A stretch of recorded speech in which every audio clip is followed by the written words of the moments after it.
How are you, man? Excellent, excellent. How's it going? Another great one on the Dude, horizon tonight. when we thought about season three, when we were looking back over season two, right? Yeah, POD, Disciple, working with Kenny from the Goldbergs, working with all these just across the board this talent, right? I remember I had this bucket list I showed you. I said, "Hey, man, there's these artists and these influences over the course of my life that have left a mark. Whether it's their writing ability, their vocal ability, their guitar work, just across the board, man." So there's this band my entire youth life, and then I've taken it with me as I became an adult. We share a love for Alice in Chains, you and I, and POD. yeah. And there was a band I turned you on to a while back called Stavesacre. This band actually started in the 90s, which, and I say this, all the great music at least started in the 90s. I've had this argument and I stand behind it, right? When they dropped their first album, Friction came out in 1994, 30 years of amazing classic music, right?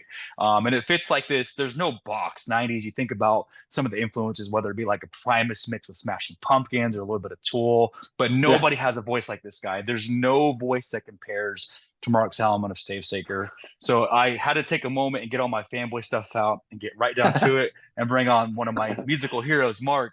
Mark, how you doing, brother? Hey, I'm doing, man. Thanks a lot. That was very nice. That's a nice All thing to say. all true, man. Again, there's no comparison. If you listen to rock and roll, I mean, there's nobody, man. So thanks again for making time to do this. Dane and I Yeah. in the audience, yeah, we've got some questions for you, Mark. So I'm going to take the lead on this one. When I think about All right. all the writing that you've done, your poetry, your classic stuff with even your bands prior, even before Stavesacre, maybe the first song, if you go back in the day, what's the first song you ever wrote, if you can remember that? um, I think the first song I ever wrote and like actually like sang, um, Wayne was the original singer of KGB, and they had just recorded their first demo tape. A concept I had never heard in my life. I didn't even know that was Yeah. possible.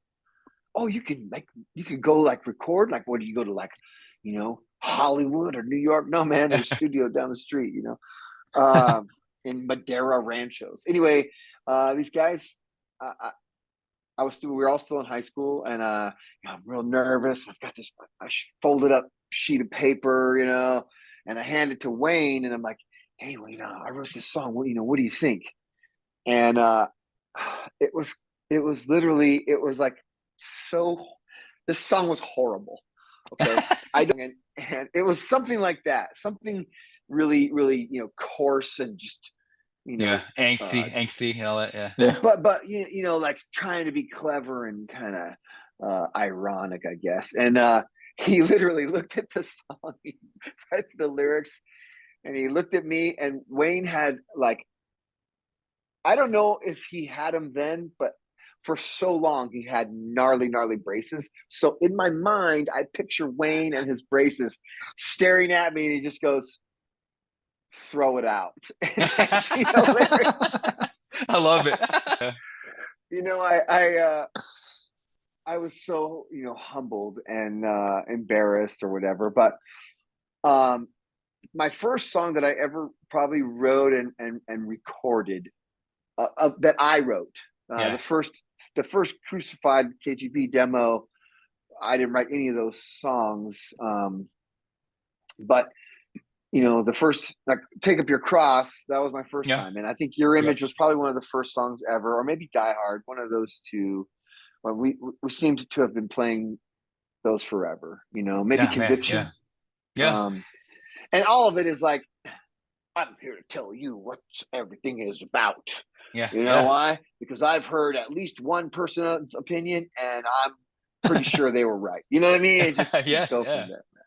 No, Very, very. like I said, man, I follow a lot of like what your people like yourself, and I look at like Kevin Yeah. Max, those poets, right? People like that, of course, Bono's and all that, and just like, hey, it's okay to like write something and maybe even question even what you're writing yourself. It's okay to Yeah. have those questions, and you've always been, I don't know if it's called introspective, I don't know what that word is, but you've always been good about writing something. And hey, I don't have all the answers, I'm just writing, and you just kind of Yeah. give us that relatable thing. That's really cool. So then go ahead, man, with question to you. Now, with all the things you've done in music since the early days to now, and traveling all around, what are maybe a gig or event that you've done, I mean, Mm. whether it's small or large, that are kind of stick out in the forefront of your mind that you always think of, that maybe you could tell us about as maybe one of your favorites? That's good. Yeah, heck yeah. Oh man, we could do about a 5-hour show on that. There were a lot of times when you really expected it to go bad. You show up at this place and it just looks bad. And then everything changes. I don't know how that works. I truly don't know. I mean, I would say probably my favorite show ever was my very first Cornerstone, because I had never played anything Yeah. like that before. And it was maybe our 5th or 6th time ever playing live. It's not like we were on the road touring when we first did Cornerstone. That wasn't a thing, dude. I was 17 years old, still in high school or whatever. And I had been pen pals with these guys from JPUSA, and they invited my band to come play there because I sold them one of our demo tapes for $3, and one of the kids played it to the other kids at Cornerstone at Japuza, and they were all talking about there had been a lot of other like Christian bands that played punk rock music, and every one of the demos, I say this in the sweetest terms possible, sounded terrible. Yeah. Okay. Yeah. Every one of them. And I mean, this is as a kid who bought every demo I could find. I was subscribing to all these zines and these little weird magazines, and me and this kid I met named Billy Power had started emailing each other, or not emailing, had started sending each other mail back and forth, little packages, boxes. Yeah. And then this guy, David Burrito Viapondo, who introduced me and Bill, we were always sending stuff back. And I mean, dude, consistently, every demo tape you got, you're just like, oh gosh. This doesn't sound anything like what I will never listen to this, So like, when they got our demo and it sounded good, because the guy who tracked it, who we don't know anything about production at all. Yeah. I mean, we're 9. I mean, we are children with zero. We have no input. We have no opinion. We don't even know what means anything. It was literally like, we know you want to plug some stuff in, and hopefully, he won't get mad because our guitars are pretty loud. I mean, that was about the level of our production skills. So the guy who polished that turd deserves a Grammy. You know what I mean? That's fantastic, man. No, but I'll say that. I know I got to keep it moving there. I sent the tape to those guys. They heard it. They liked it, and it sounded good. And so we played that Cornerstone Festival, and it was incredible. I had never played to a group of people that large in my life. Yeah. I didn't think I ever would, like that wasn't even something I imagined. I imagined like, 100 local kids from the high school coming to our show and saying, hey, we don't think you suck, which is normally what everything else was. Or like 50,000 people at a stadium that U2 had played at. You know what I mean? Like, I didn't know there's a massive middle ground there that some people will never even understand. You play a warehouse that sounds like HE double hockey sticks, and you it's in the middle of the afternoon. There's no blinds. The sunlight is pouring in. You're literally playing at the local assembly hall. That's what the first Cornerstone Festival was before we were at the place everybody knows. And there's 800 kids in there, and they're flying everywhere, man. They're like squirting out of the crowd, like pressure, like it was incredible. So I will never forget that. Quick side note, I will also never forget the fact that we flew to a place that I had never been. Oh my gosh, I went to Illinois. I'm from Fresno, and I have traveled the world. I've been to Illinois. And, drove right past it with your eyes closed. So like, I got there and I was all excited, and we didn't have anything to do. Nobody had merch tables. There wasn't a merch booth. We might have had 20 t-shirts to sell and some stickers that no one wanted to buy.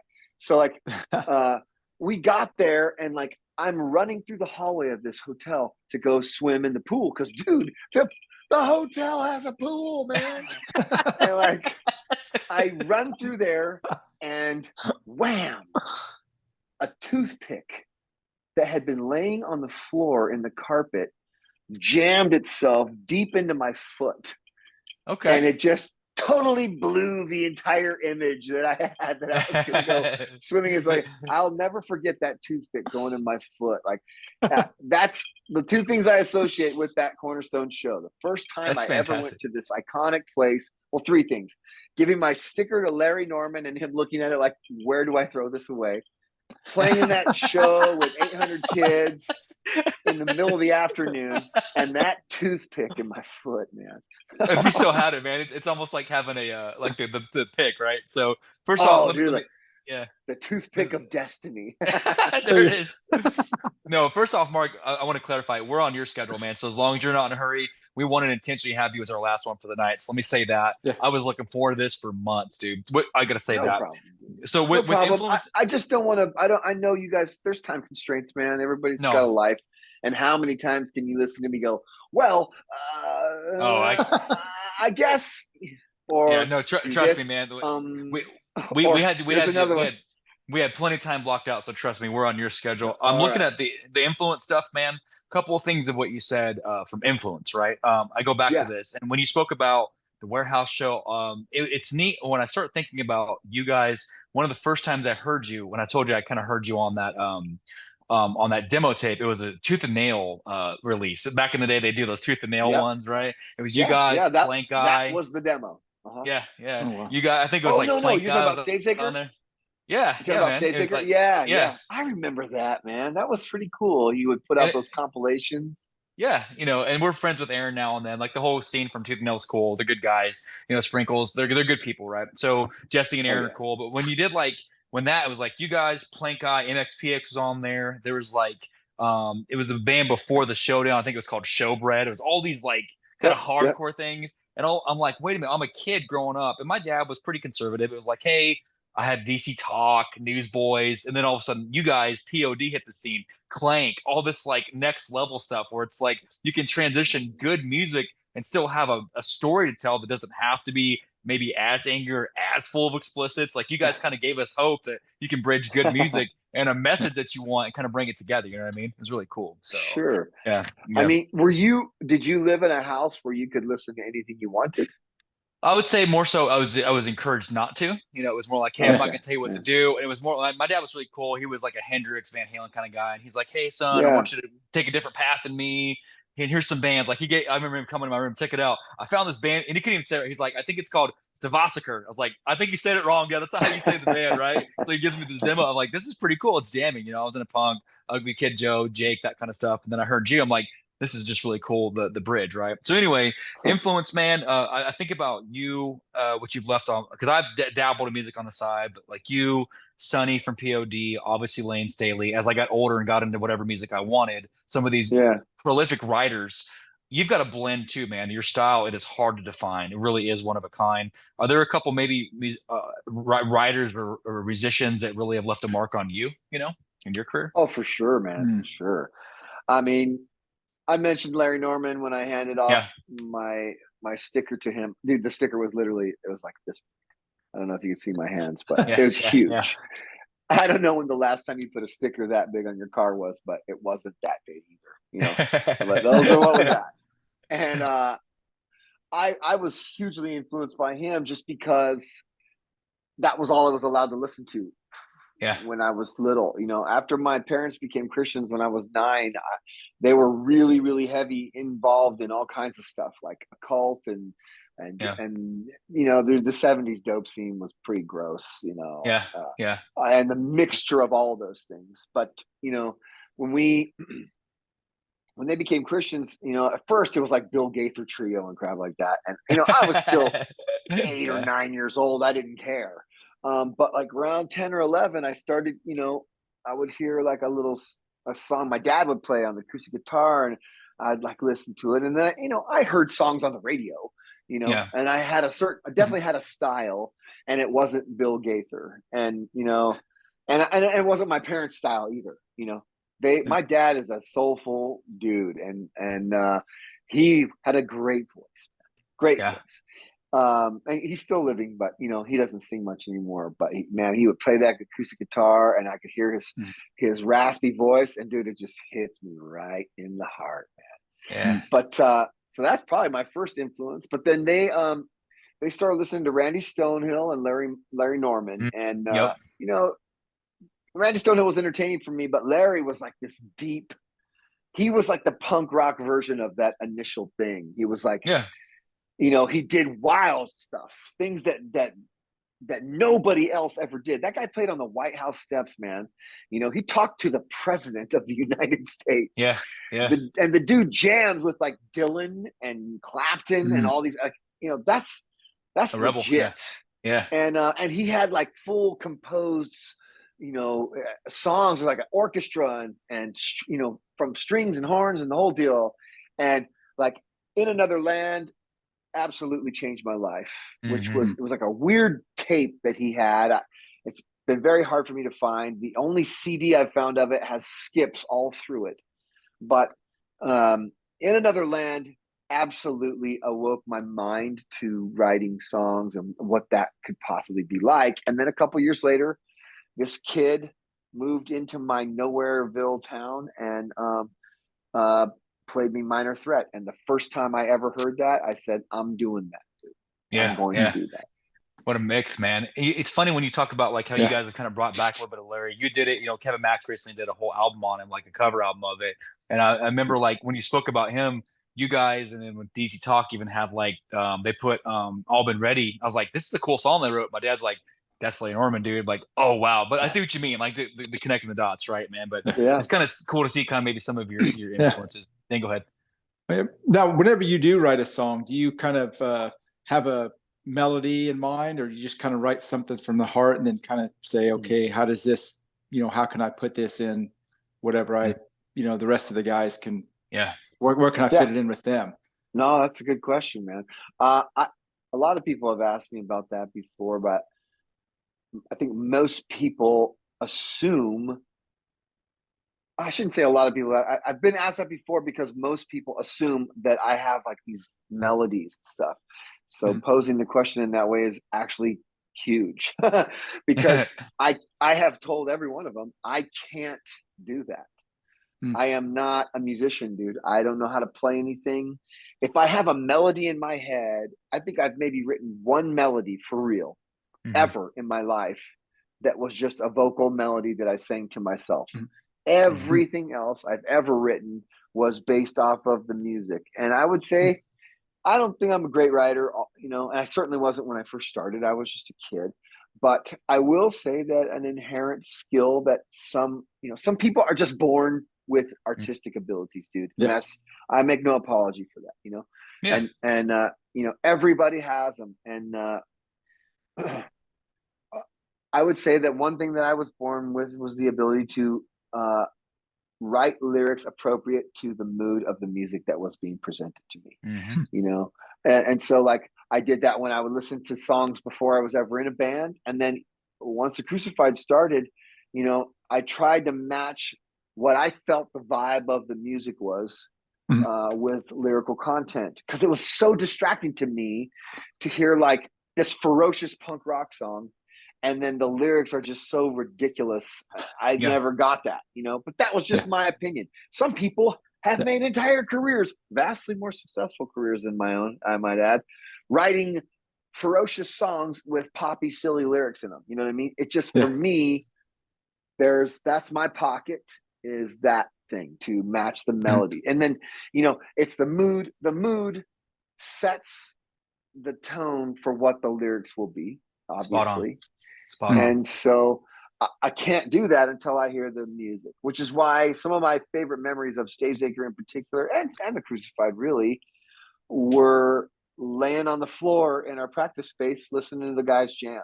And I would just hum little stuff to myself, and And then once I have a melody, okay, now what's the vibe of the song? And Yeah. write appropriate accordingly. I think it's neat how Wow. you have different styles. Like Dana and I, we interviewed Ryan, man, last season. Ryan's a cool dude, great guitarist. You know, Ryan from Stavesacre's been on, and he talked about kind of working with you. I think it's neat because you got this. You're spot on when you look at your writing style with Stavesacre, and then what you do with even Neon Horse. You literally do. It's funny because your voice, I can't say enough. You'll match what's being presented to you. I'm pretty sure you could probably drop some dope rap too. If somebody gave you a beat, you could probably go with it, man, because Please. you got that ability to just, you know what I'm saying? So I've actually factually proven that I'm not good at that. So fair enough, fair enough. Experientially, factually, and historically, that has happened, and it was bad. So of the super groups, we're not going to hear any rap one day, right? Is what you're saying? Absolutely So, not. No. Okay. I will say, I mean, dude, I'm a Gen Xer from Central California, dude. Hip hop has absolutely influenced me. I was obsessed with Public Enemy.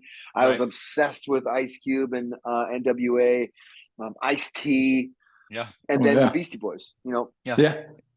I did Native Son, the solo record, because of those things. I just, not everything that you like you should do. Right. Right. Dude, noted. Hey, man, noted. I'm super stoked for you loving painting, but just so you know, your paintings make me wish I was dead. You know what I mean? Like, not everybody should do what you like. And that was a good review. I'm kidding. Man. No, I love it, man. But yeah, everything's, got its own little vibe. And I mean, dude, I'm not saying my way is the best way. I'm just saying that it takes an artistic skill to do any way that you do art. Requires an inherent ability to do it. And people who don't have that think it's comes easy. It doesn't. It's still, you got to weed out all that stuff. I mean, you said a really nice thing at the very beginning of this interview that my voice is original, but dude, I was absolutely directly in need of a challenge in my Tool influences, my Quicksand influences, Orange 9mm, back to the Crucified, Ian MacKaye and Sean Stern. Like, you gotta, but you have to have a place to start from. That's where I started from. And I mean, there were some people I felt by Speakeasy we had departed from that derivative. I mean, Quicksand and Tool were so incredibly impactful to us as a band, and when they weren't Tool and Quicksand were both sort of similar sizes. And in fact, Quicksand was a more popular band at one point, I would say, but, Tool just exploded. And both of those bands hugely influenced. In fact, my wife, I played some Quicksand for my wife maybe a year or two ago. She's like, "Who's this?" I said, "They were one of the earliest influences on Stavesacre." I put it in the first few strums. She's like, "Oh my gosh. This sounds like you guys." I think it's the way around. No, man, you said it, the way you kind of position it too, though.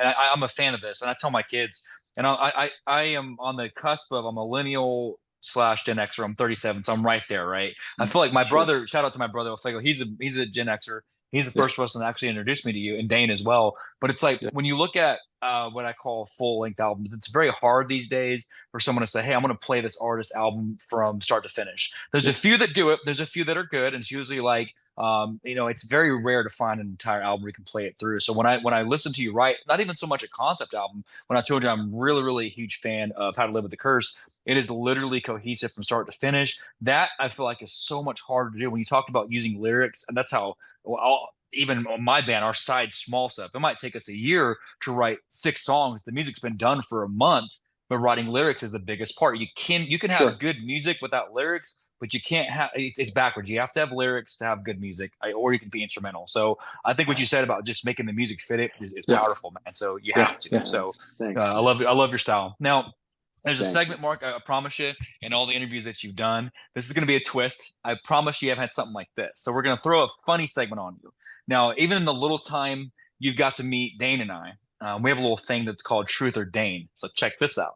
Just from the little time you spent with us tonight, Dane and I have about 9 phrases that we're known for saying, and we're going to bet on you. We're going to say this phrase or this activity, and we want you to say whether you think I say this or Dane says it. You got to tell me which one. Like, you're going to just on the spot. We're going to put a phrase. which one of us says it. Okay, that's how we're gonna do it. All Does that right. make sense? So, Dane, you ready for this? Yep, We're gonna run yep, this let's back. do So it. this is called Truth or I Dane. feel like I It's need a little more backstory on Dane, Yep. just for So the record here. okay, so I want to so win this. I am competitive.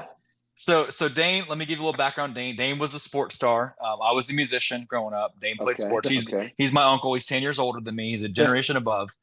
Dane All is from right. the 90s, straight out of 1995. That's Dane's scene. Still rocks Yeah. Jinkos and still wears cargos, all that stuff. Oh, That's no Dane. kidding. Yeah, he's all about it. Yeah. Holy smokes. No, Dane, now you're selling me out here. no, I'm kidding, Dane. I'm kidding. Very, That's the fib part. yeah, that's Okay. so Dane's your classic, early 90s. The Crow is his scene, STP, Alice in Chains, POD, all that Okay. kind of stuff. Okay. Cool. Yeah. I'm later on. I'm the generation where I got those influences from him, and maybe a generation afterwards. Things like I was on the cusp of Creed, Coheed and Cambria, My Chemical Romance. Again, obviously, you guys. I'm on that generation after, if you will. So that's a Yeah. little bit about us. Okay, so. I But these believe nine you are referred to as Gen Y, sir. Okay. Is it Okay. Gen Yeah. Y? Okay. Yeah. I believe Yeah. so. I might be 37. wrong. I don't know. I'm 37. So whatever that makes me. So Yeah. so these 9 questions. So check this out, Mark. We're gonna put it out there and we keep them PG, but you're gonna laugh. Tell us who you think says this phrase. Okay. So here we go. So first phrase, who's more likely of Dane and I in your mind to say, let's get weird? Dane. Nope. That's me. That's one of my catchphrases. I say that quite All right. often. So here we go. So 0 for 1, Mark. I got you. So next one. Second one. One time I thought I made a mistake, but I was wrong. That's for sure, Dane. Yeah, it is Dane. Very good, Dane. Look Yeah. at you. You're open book, man. So Yeah. next one, Mark. You're 1 for 1. Not bad, man. So next one. Glad that you got to see me because it's so good to be seen. Who's more likely to say that? That's a very sweet thing to say. You? Do you say? Nope. I do not say that. That is totally Dane. All So right. Dane, 1 for 3, Mark. Couple more. I couldn't guess. I couldn't guess Dane 3 times in a row. That's weird. It's weird. A little bit of this was given away. Who's more likely to actually wear this? Jinko jeans with a brown belt. It ain't you. That's Dane. You're coming back, Mark. You're 2 for 4, man. A couple more. If I had $1 for every time I had $1, I'd have $1. Man. You? That is actually one of my sayings. It is, dude. That's one of mine. Okay. So yeah, you're coming back. So 4 for 6, Dane. I'll give you 2 more. 2 more. Which one of us is more likely to say? So let me give this little thing too. We do a lot of sports casting in our local town. In Kansas, we call a lot of games for amateur sports. Okay, so we do a lot of baseball and softball. So next one, oh my Lanta, that was a base hit. Who's more likely to say that, me or Dane? I think you would say that. Yep. And last one. Can I get some Tabasco sauce with that base hit? That's an actual phrase that one of us has said. I'm gonna say you again, man. Man, yeah, he came back. You got me. So you ended up actually getting all but 1, Mark. Not bad, man. So Yeah, it's very that's good. good. Well, thank you, Mark. Yeah, just a little something silly we did. Like a lot of times in interviews, we'll say, "Hey, just to put you on the spot, just have a little fun." It's our rapid segment that we do. So thanks for being a good sport. I appreciate it, man. So Dane, take the last one. Yeah, well, I had another question for you. You know, as far as your writing and the things that you've put together on your albums, you know, going back to like Friction, Speakeasy, How to Live with the Curse. On each of those albums, is there just a favorite song that you have on there that you've written or that you guys play on each of those albums that you have a favorite song on each of those? Yeah. Not necessarily the ones we play though.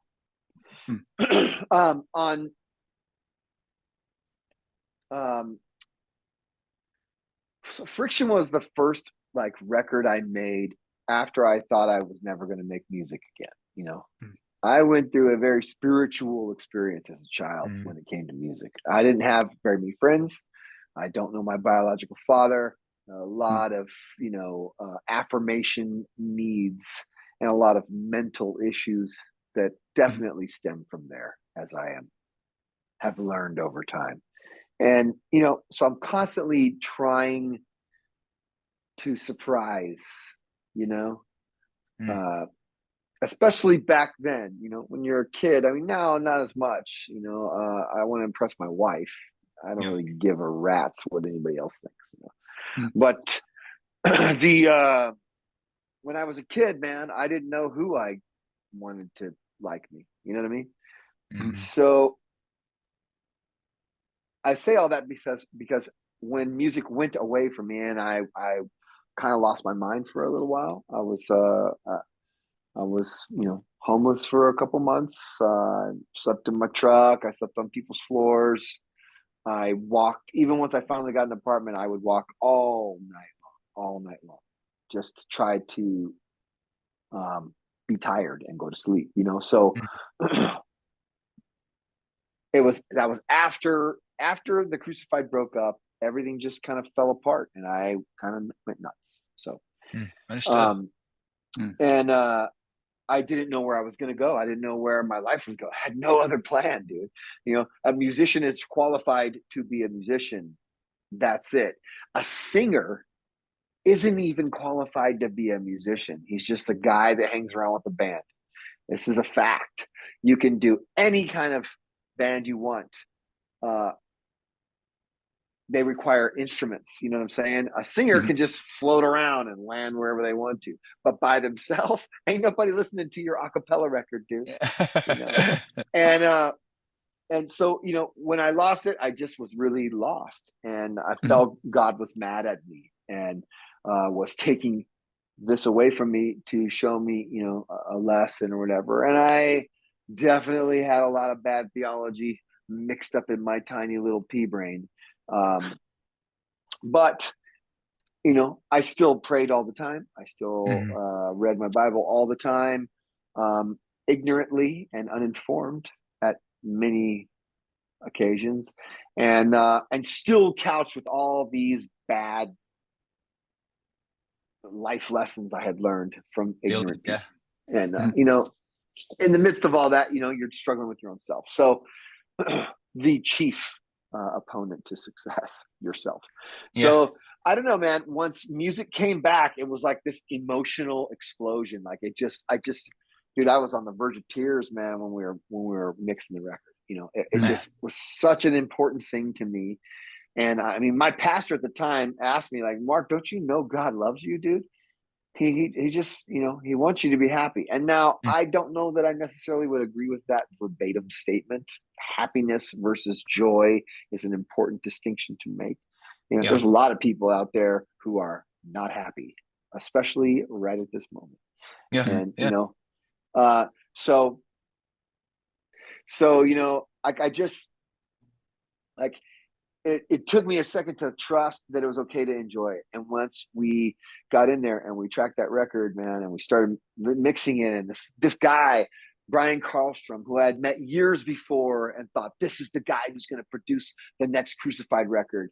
Because why? Because I saw his name on the back of Alice in Chains' Facelift. And I thought, this is our one shot at a real sounding album. I had learned, this is what it's supposed to sound like. And so here we are in the studio where they recorded Nothing Shocking and Dirt.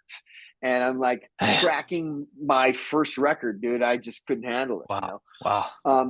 So all that to say, we had this song and it sucked. The ideas that I was coming up with just were not working.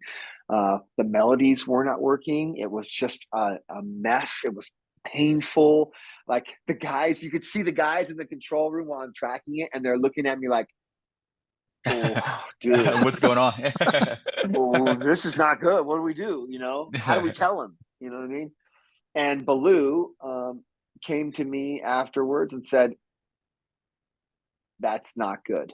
You should take the weekend and just let yourself relax and try something else, because this isn't working. And it wasn't like a revelation. When he said that, it was what everyone was thinking, So we went home, and I was home for a couple of days, and I say home, I was out of the studio for a couple of days, and I wrote this song, Burning Clean. And the only way that I wrote it was by saying, I'm just going to write what I think or how I feel. I'm Mm. going to write exactly what I'm feeling about my life up to this moment. Um, I want to capture how much despair I felt and how much triumph I feel now. And I told myself, I consciously decided I'm going to sing this thing, dude. I'm going to sing it. I have never sung anything. Sure, Threshold is melodic and there are moments where you're singing, right? But Burning Clean is the first time I ever sang a song. Yeah. And that was all I ever really wanted to do. Right. It'd be different if I had no interest in that, right? But that was what we did this whole thing for. Like when Blue and I talked about the new thing, I said I wanted to capture more emotions than just angst and running around punching things. I need to express everything that's inside of me.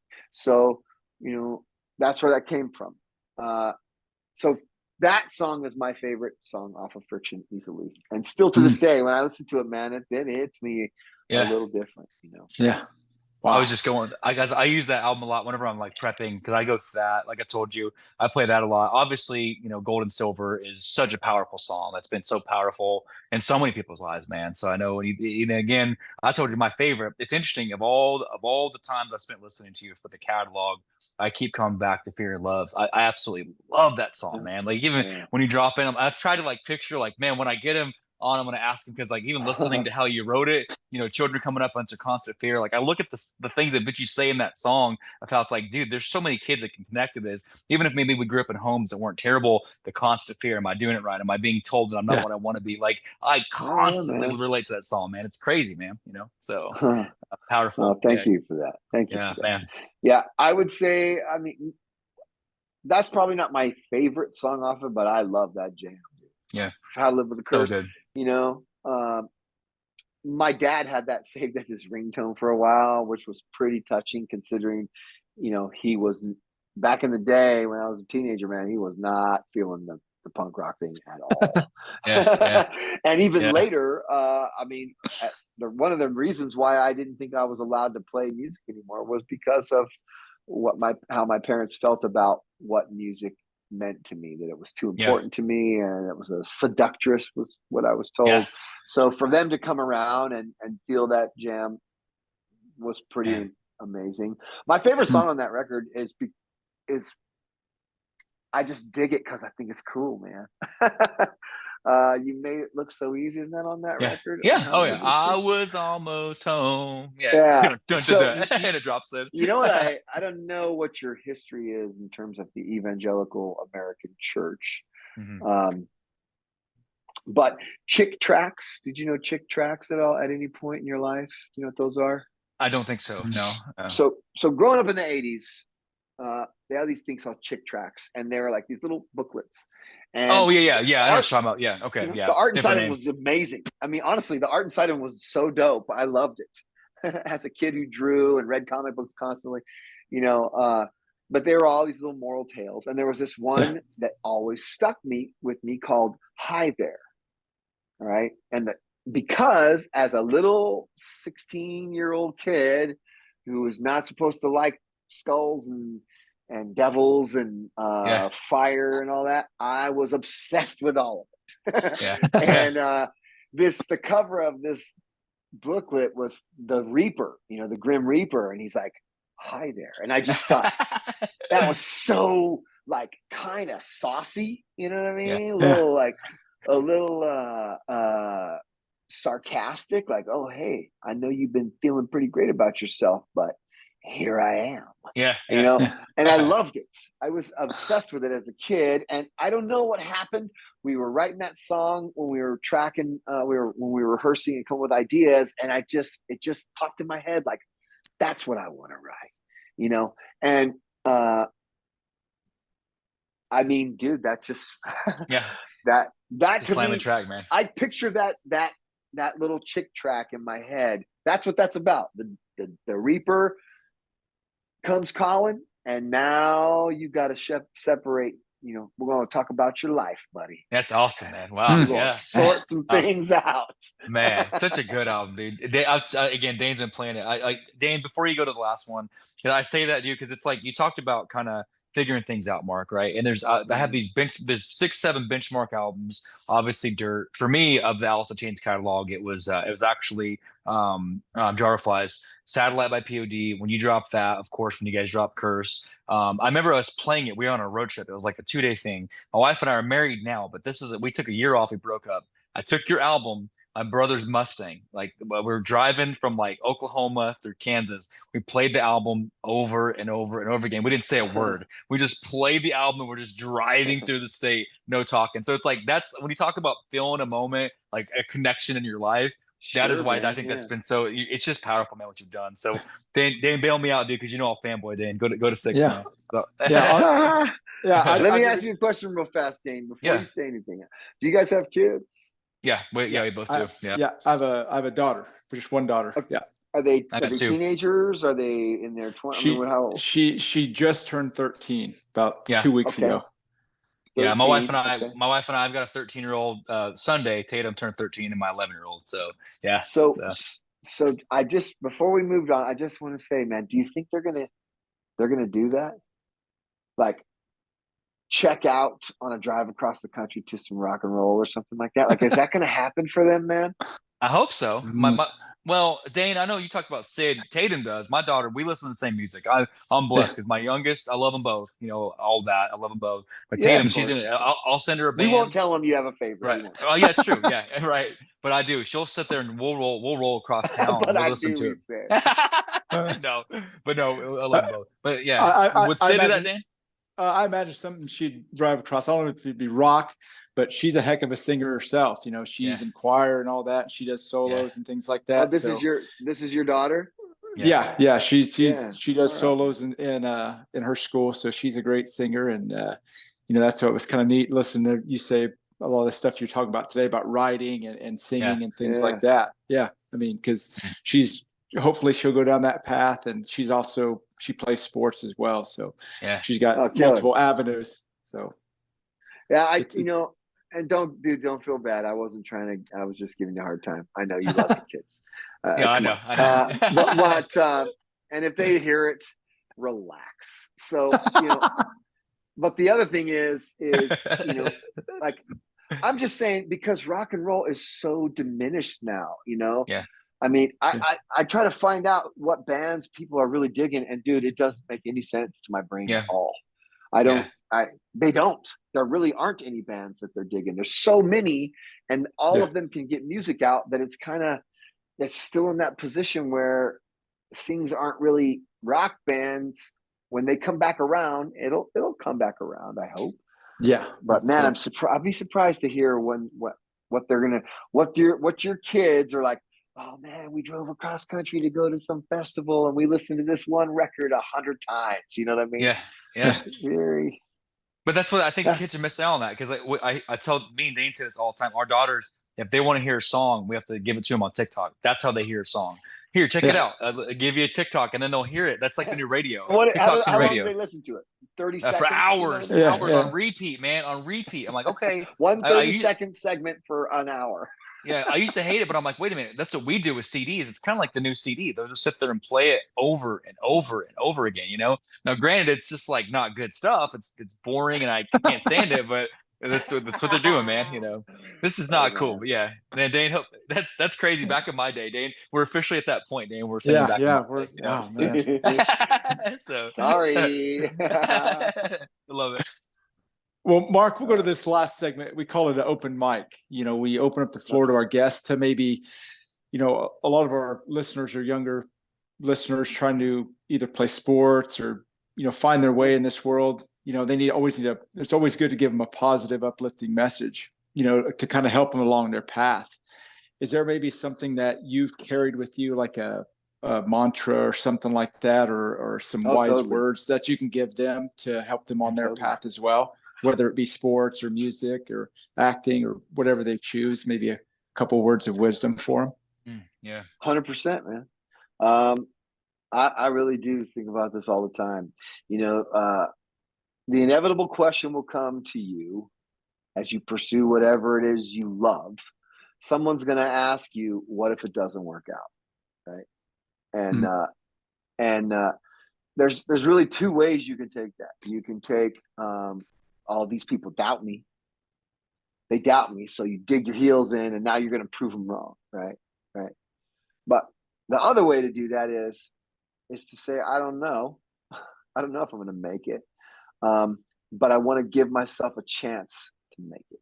So the best thing I wish I had known when I was starting music is if you will pursue something, anything else, I'm not saying substitute it for your art or your passion, your sport, whatever. I mean, dude, if you were meant to play football, you were meant to play football, you know? Yeah.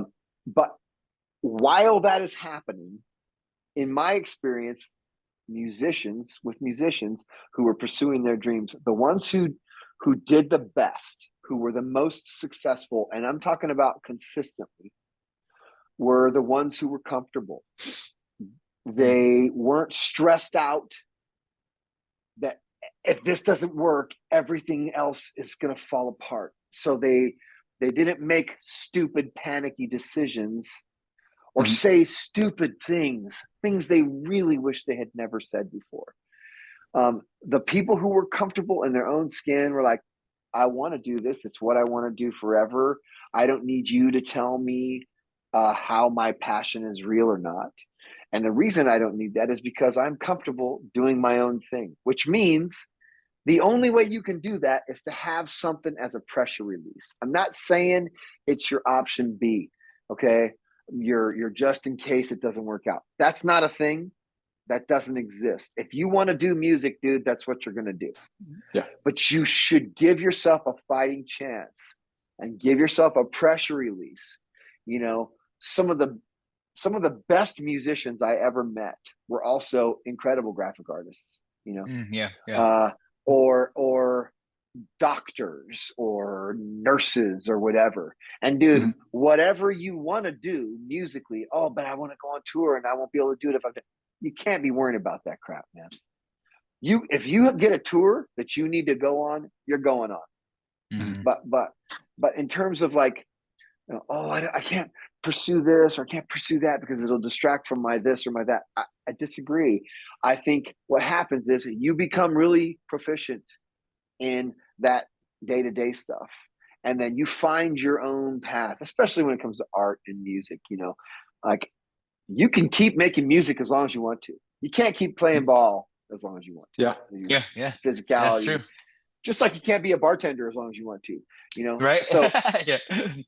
I'm just saying, give yourself a pressure release, something that you can fall in love with and dig on, you know, at least enough to really pursue it and be good at it. And just have that kind of going as your side, as your back, not your backup, but your co-pilot, man. It's like having a wingman. And then you pursue the music, and I'm telling you, it will help you make better decisions. I've been in conversations. I've been standing on a stage in front of one guy from a record label who could change my life in 2 seconds, and walk away from that feeling like I didn't say the right thing or didn't do the right thing, you know? And the only way to avoid that is to relax, man. Just calm down. It's not do or die. You hold all the power, okay? If you're creating something, no one else is going to make what you're making. So just relax. That's crazy. Dude. Yeah. Do it in your own time. I'm looking at the notes because it's staying. It reminds me because we've been blessed, Mark. Again, I told you we had a guy. We had Chris Nix. He plays guitar for Jonathan Davis, and he said, "Man, it's neat because you'll make something, and obviously people make art. First of all, it should be for yourself. I agree with you 100%. It should be for yourself. Secondly, it is nice to have your art appreciated, whether it's music or whatever. But if you make something and that you like, you're making it because you like it." And then someone else is going to love it because people love genuine. And that's why I think why you've been so successful and have that hardcore fan base, which I think to me, the hardcore fan base, that means so much more. People that can actually sing your album start to finish, that's got to mean more Sure, than some yeah. silly TikTok 30-second thing, in my opinion, right? Because Yeah. you've Oh, done it it your depends. I way mean, if from I the get start. 3 million followers because of a 30-second TikTok thing, I'm Sure, going for that, dude. sure, right, yeah, yeah. But you Easiest. know, No, I get what yeah, you mean, man, and I agree. Yes, grassroots, I man. agree. So I think you're spot on, man. But like, look, just let it come, let it become Yeah. natural. Don't force it. Absolutely. Don't force it. So I Hey, love it. lots of people want to be successful playing music, dude, and it's a valid thing to want to pursue. Why wouldn't you? It's cool. Yeah, Yeah.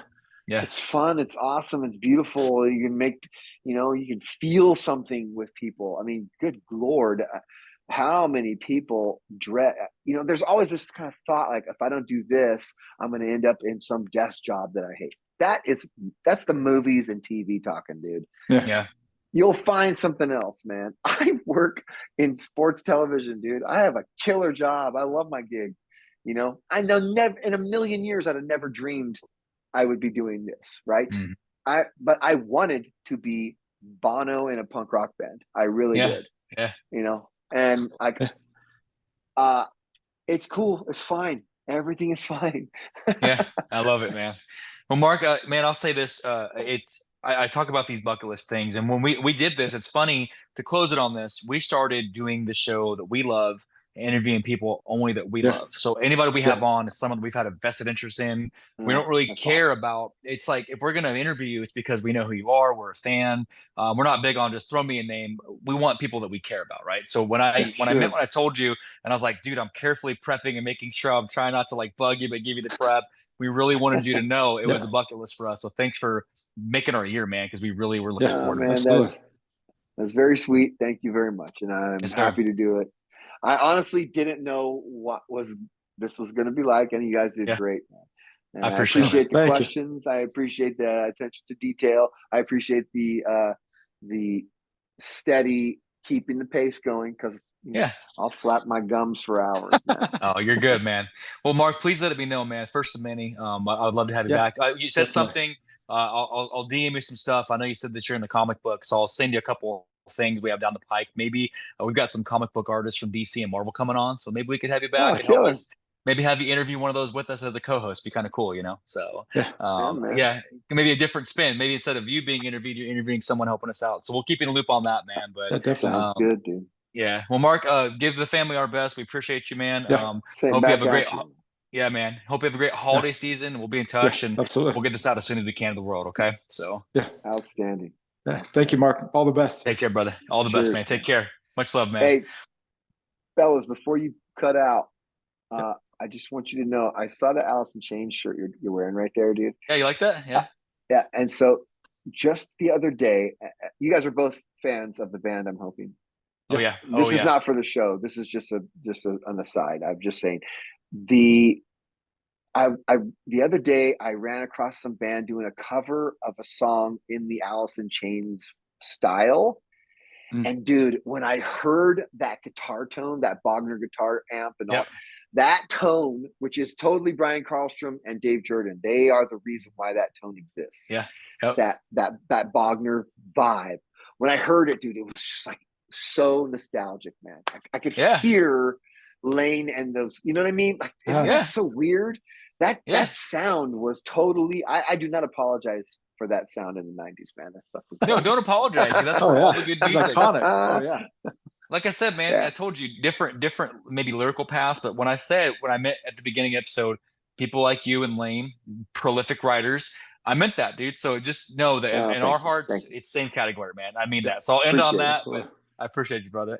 Appreciate it, man. You guys, don't worry. I don't think there's anything weird. Do your edit however you like, and it's all good, man.